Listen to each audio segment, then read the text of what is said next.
जय श्री कृष्णा जी। राधे राधे। आप सबको मेरा ढेर सारा राम राम और प्यार भरा नमस्कार। आज मैं आपको कार्तिक मास कथा सुना रही हूँ। इस कार्तिक मास कथा में कुल 35 अध्याय है, जो मैं आपको एक एक करके प्रत्येक वीडियो के माध्यम से सुनाऊंगी। सनातन धर्म में प्रतिवर्ष आने वाले सभी महीनों का अपना अपना विशेष महत्व है, लेकिन कार्तिक माह भगवान श्री हरि को सर्वाधिक प्रिय महीना है। विष्णु पुराण के अनुसार कार्तिक मास में भगवान श्री हरि यानी भगवान विष्णु अपनी योग निद्रा से जागते हैं। इस दौरान जगत के पालनहार भगवान विष्णु की पूजा अर्चना का विशेष महत्व है। ऐसा माना जाता है कि इस महीने में दान पुण्य और पूजा अर्चना करने से जीवन में खुशियों का वास होता है, साथ ही अक्षय फलों की प्राप्ति होती है।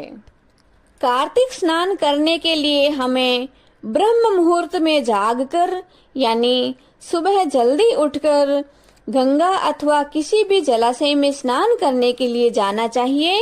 यदि हमारे पास कोई नदी और जलाशय नजदीक में नहीं है तो हमें अपने घर पर स्नान करते समय गंगा मैया की भावना को साथ में रखना चाहिए। गंगा की भावना को साथ में रखकर स्नान करने से मनुष्य करोड़ों जन्मों के पापों को धो डालता है। 7 समुद्रों तक की पृथ्वी को दान करके जो फल प्राप्त होता है वह कार्तिक मास में स्नान और दान करने से सहज ही प्राप्त हो जाता है, क्योंकि यह संसार अन्न के आधार पर ही जीवित रहता है। अतः कार्तिक मास में अन्न दान सर्वश्रेष्ठ कहा गया है। तो आप बड़े प्रेम, श्रद्धा और आदर भाव से कार्तिक मास कथा के अध्याय का श्रवण करें। बोलो श्री विष्णु भगवान की जय। कार्तिक के राय दामोदर भगवान की जय। अब हम कार्तिक मास महात्म्य कथा के 15वें अध्याय का श्रवण करते हैं। देवर्षि नारद जी से राजा पृथु ने कहा कि हे देवर्षि, दैत्यराज ने क्या किया वह सब मुझसे विस्तार पूर्वक कहिए। देवर्षि नारद जी बोले कि उसके चले जाने पर जलंधर ने अपने राहु नामक दूत को बुलाकर कैलाश पर्वत पर जाने की आज्ञा दी और कहा कि वहां पर एक जटाधारी शंभु नामक योगी रहता है। उससे मेरे आक्रमण और ऐश्वर्य के बारे में बात करके उसकी सर्वांग सुंदरी भामिनी यानी देवी पार्वती को मेरे लिए मांग कर ले आओ। तब उसके वचनों को सुनकर वह दूत भगवान भोलेनाथ के स्थान पर पहुंचा, परंतु नंदी ने उसे सभा के भीतर नहीं जाने दिया। किंतु वह अपनी उग्रता से भगवान भोलेनाथ की सभा में चला गया और शिवजी के आगे बैठकर उनकी आज्ञा लेकर वह सब संदेश कह सुनाया जो कि दैत्यराज जलंधर ने कहा था। फिर तो उस राहु नामक दूत के ऐसा कहते ही भगवान शूलपाणी के आगे पृथ्वी फोड़कर एक शब्द वाला पुरुष प्रकट हो गया, जिसका सिंह के समान मुख था और जो मानो दूसरा नृसिंह अवतार था। वह दौड़कर राहु को खाने के लिए चला। आगे आगे राहु और पीछे पीछे वह एक शब्द वाला पुरुष। राहु बड़े जोर से भागा, परंतु उस पुरुष ने राहु को पकड़ लिया। फिर तो स्थिति यह हो गई कि राहु ने भगवान भोलेनाथ की शरण लेकर अपनी रक्षा की मांग की। भगवान भोलेनाथ ने उस पुरुष से राहु को छोड़ देने के लिए कहा। तब उसने कहा कि मुझे बहुत जोरों की भूख लगी है, अब मैं क्या खाऊं? भगवान महेश्वर ने कहा कि यदि तुझे जोरों से भूख लगी है तो तू शीघ्र ही अपने हाथ पैरों के मांस का भक्षण कर ले। भगवान भोलेनाथ की आज्ञा से वह पुरुष शीघ्र ही अपने हाथ और पैरों के मांस का भक्षण कर गया। अब केवल उसका सिर मात्र शेष रह गया। तब उसका ऐसा कृत्य यानी ऐसा बलिदान देखकर भगवान भोलेनाथ ने प्रसन्न होकर उसको अपना आज्ञा पालक जानकर उसे अपना परम प्रिय गण बना लिया तथा उससे कहा कि मेरी पूजा के समय अब तेरी भी पूजा होती रहेगी और जो तेरी पूजा नहीं करेंगे वह मेरे प्रिय नहीं होंगे। भगवान भोलेनाथ से ऐसा वर पाकर उस पुरुष को बड़ी प्रसन्नता हुई।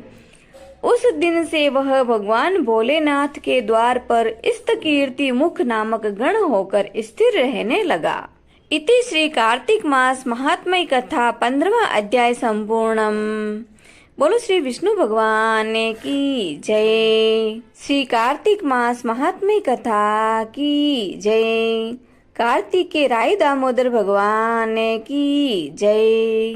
अब हम कार्तिक मास महात्म्य कथा के 16वें अध्याय का श्रवण करते हैं। राजा पृथु ने कहा कि हे नारद मुनि, यह तो आपने महाप्रभु भोलेनाथ की बहुत ही अद्भुत कथा सुनाई है। कृपया अब आप कृपा करके यह बतलाइए कि उस समय राहु उस पुरुष से छूटकर आखिर कहाँ गया होगा।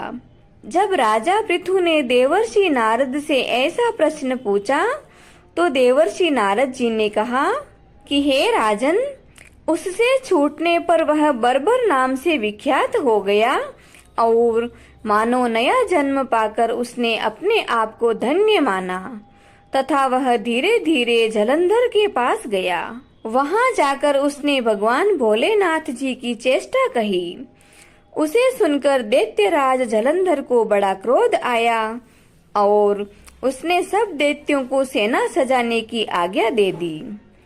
कालनेमी और शुंभ निशुंभ आदि सभी महाबली दैत्य तैयार होने लगे। एक से बढ़कर एक महान बलि दैत्य करोड़ों की संख्या में निकलकर युद्ध के लिए संबद्ध हो गए। महाप्रतापी सिंधु पुत्र जलंधर भगवान भोलेनाथ से युद्ध के लिए निकल पड़ा। उसके आगे महर्षि शुक्र जी और छिन्न सिर वाला राहु था। फिर तो उसी समय जलंधर का मुकुट खिसक कर पृथ्वी पर गिर पड़ा। आकाश में काले मेघ छा गए और बड़े अपशकुन होना शुरू हो गए। उधर इंद्र आदि सब देवताओं ने एकत्र होकर कैलाश पर्वत पर जाकर भगवान भोलेनाथ के पास पहुंचकर सारा वृतांत कह सुनाया और यह भी कहा कि आपने जलंधर से युद्ध करने के लिए जो भगवान विष्णु को भेजा था वे तो स्वयं उसके वशवर्ती हो गए हैं तथा देवी लक्ष्मी सहित सभी जलंधर के अधीन होकर उसके घर में निवास कर रहे हैं। अब देवताओं को भी उसके यहाँ निवास करना पड़ रहा है। अब वह सागर पुत्र आपसे युद्ध करने के लिए आ रहा है, अतएव आप उसे मारकर हमारी रक्षा कीजिए। त्राहिमाम त्राहिमाम। देवताओं से यह सब सुनकर भगवान भोलेनाथ जी ने भगवान श्री हरि से पूछा कि हे ऋषिकेश, युद्ध में आपने जलंधर का संहार क्यों नहीं किया और वैकुंठ को छोड़कर आप स्वयं उसके घर कैसे चले गए हैं। यह सुनकर भगवान विष्णु ने हाथ जोड़कर नम्रता पूर्वक भगवान भोलेनाथ जी से कहा कि हे प्रभु, उसे आपका अंश और देवी लक्ष्मी का भाई होने के कारण मैंने नहीं मारा है। वह बड़ा ही वीर व देवताओं से अजेय है। मैं सत्य कहता हूँ कि उसे कोई भी नहीं मार सकता।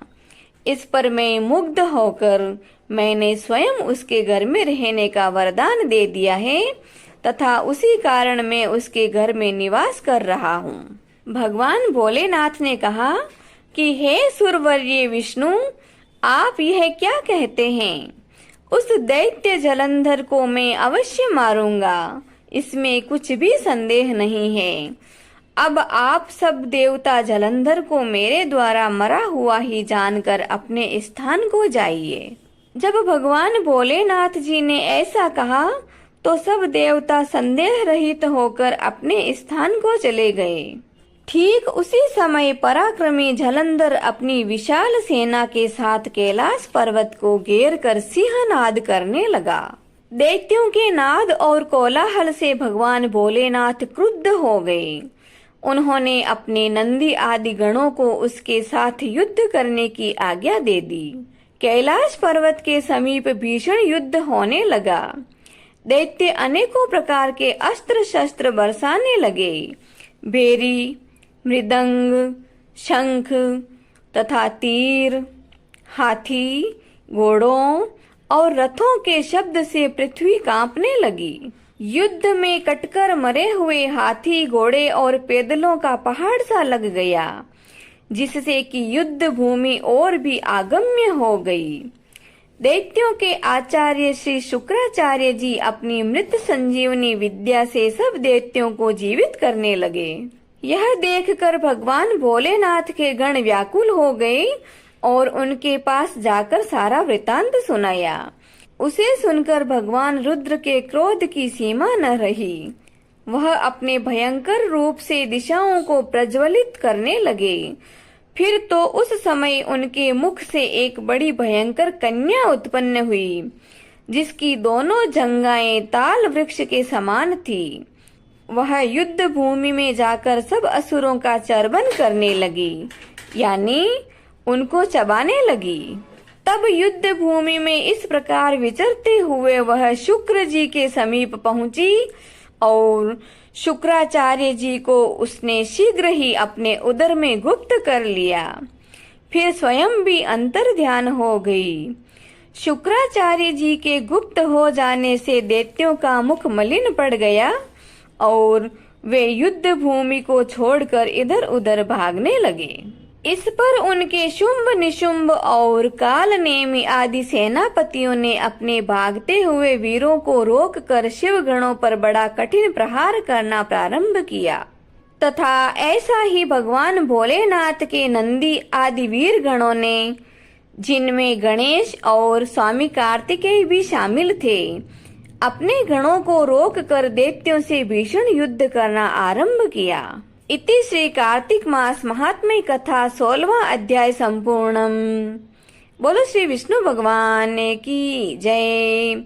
श्री कार्तिक मास महात्म्य कथा की जय। श्री कार्तिक के राई दामोदर भगवान की जय। इससे अगले वीडियो में मैं आपको आंवला नवमी की कथा सुनाऊंगी, जिसे आप मेरे चैनल पर जाकर आसानी से सुन सकेंगे।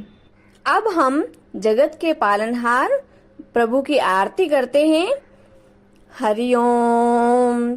शांताकारं भुजंगशयनं पद्मनाभं सुरेशं विश्वाधारं गगनसदृशं मेघवर्णं शुभांगं लक्ष्मीकान्तं कमलनयनं योगिभिर्ध्यानगम्यं वन्दे विष्णु भवभयहरं सर्वलोकैकनाथम्। ओम जय जगदीश हरे स्वामी, जय जगदीश हरे। भक्त जनों के संकट, दास जनों के संकट क्षण में दूर करे। ओम जय जगदीश हरे। जो ध्यावे फल पावे, दुख बिन से मन का। ओ प्रभु दुख बिन से मन का। सुख संपत्ति घरे आवे, सुख संपत्ति घरे आवे। कष्ट मिटे तन का। ओम जय जगदीश हरे। मात पिता तुम मेरे शरण गहूँ किसे की। ओ स्वामी शरण गहूँ किसे की। तुम बिन और न दूजा, आप बिन और न दूजा। मैं आस करूं जिसे की। ओम जय जगदीश हरे। तुम पूर्ण परमात्मा, तुम अंतर्यामी। ओ प्रभु तुम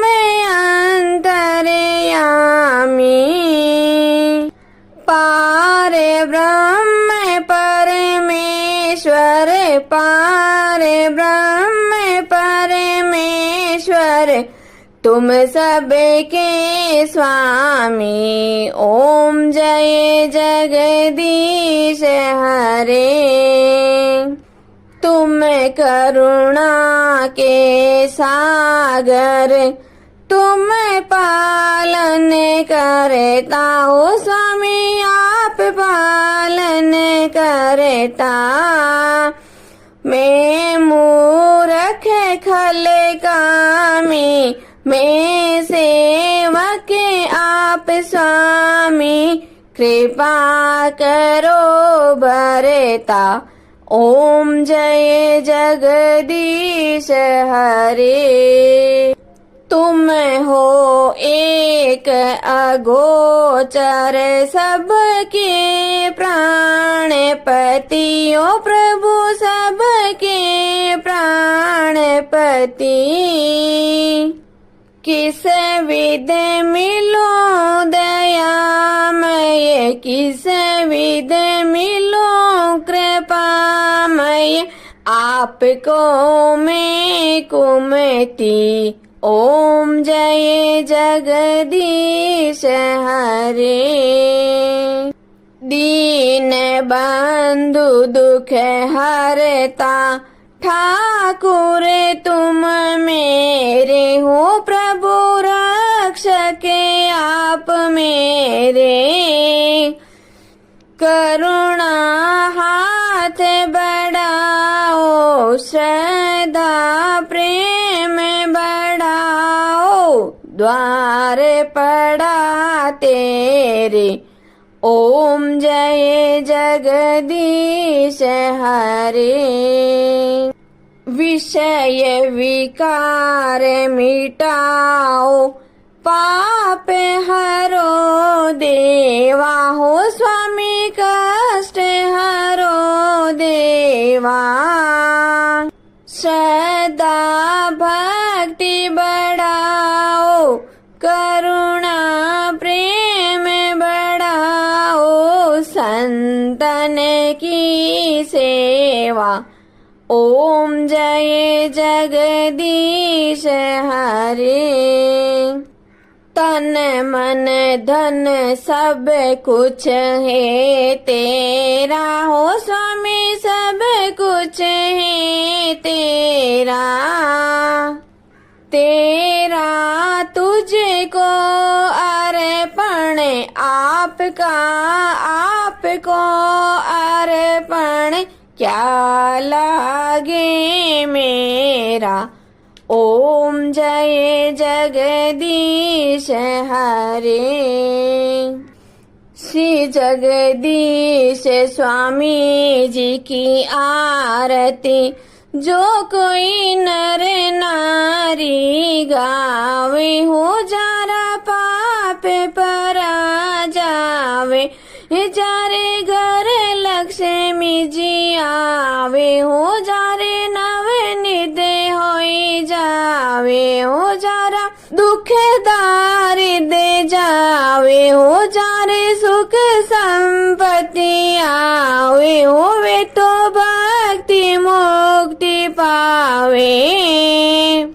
कहत शिवानंद स्वामी, रटते भोलानंद स्वामी, मनवांचित फल पावे। ओम जय जगदीश हरे। ओम जय जगदीश हरे। ओ स्वामी जय जगदीश हरे। ओ प्रभु जय जगदीश हरे। भक्त जनों के संकट, दास जनों के संकट, क्षण में दूर करे दाता, पल में दूर करे। ओम जय जगदीश हरे। बोले श्री विष्णु भगवान की जय। आज के आनंद की जय। जय श्री कृष्णा जी। राधे राधे।